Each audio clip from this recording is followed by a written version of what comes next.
ఆవిడే అడిగింది పార్వతీదేవి, ఏమండి కైలాస పర్వతం మీద ఉంటాం, అఖిలాండ కోటి బ్రహ్మాండ నాయకుడు మీరు, ఎందుకంటే శ్మశానంలో ఉంటుంటారు?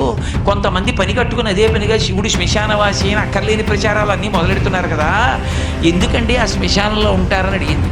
అడిగితే ఆనాడు మహాభారతం అనుశాసనిక పర్వంలో చెప్పాడు, పార్వతి నేనేం ఉత్తినే చేతకాని వాడనై ఉండలేదు, బ్రతికున్న నాళ్ళు అక్కడికెడదాం ఇక్కడికెడదామని పని లేకపోయినా షికార్లు తిరిగి నేను ఇంతటి వాణ్ణి అని గుండెల మీద చెయ్యేసుకుని ఇంత గర్వించి మా ఆవిడ, మా పిల్లలు, మా అన్నయ్య, మా తమ్ముడు, మా స్నేహితులు ఇంతమందిని చూపించినవాడు ప్రాణం పోయిన తర్వాత ఎండు కర్రల మీద పడుకోబెట్టి తాడుతో కట్టేసి ఒంటి మీద కేవలం అత్యంత చవకబారు వస్త్రం ఒకటి పెట్టి పాడి మీదకి తీసుకెళ్ళేటప్పుడు ఆ బట్ట కూడా తీసేసి కట్టెల మీద పడుకోబెట్టి ఇంధనం పోసి కర్త వచ్చి అగ్నిహోత్రం వెలిగిస్తే తల దగ్గర నుంచి కాలుతూ వచ్చేసి తల బద్దలైపోయిన తర్వాత అరికాళ్ళల్లోంచి నెత్తురు ముద్దలుగా పైకొస్తుంటే పెద్ద కాడ పట్టుకుని కాళ్ళు పైకెత్తి వెనక్కి పారేస్తే నా ఒళ్ళు అనుకుని మురిసిపోయిన వాడు